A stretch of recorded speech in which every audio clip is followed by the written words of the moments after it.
হাই, আজি আকৌ লৈ আহিছোঁ বেলেগ এটা ৰেচিপিটো হ'ল গাজৰৰ হালোৱা।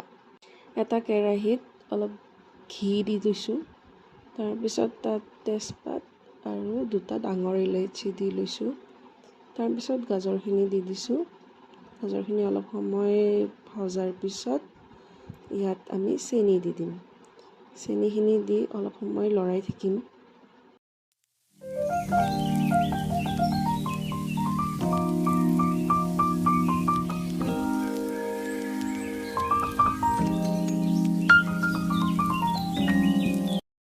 তাৰপিছত ইয়াত কাজু কিচমিচ আমি এড কৰি দিম।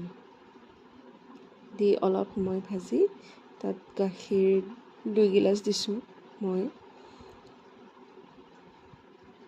এতিয়া ঢাকনিখন লগাই দিম। তাৰপিছত এয়া হৈ গ'ল ৰেডি গাজৰৰ হালোৱা। অলপ সময় ভজাৰ পিছত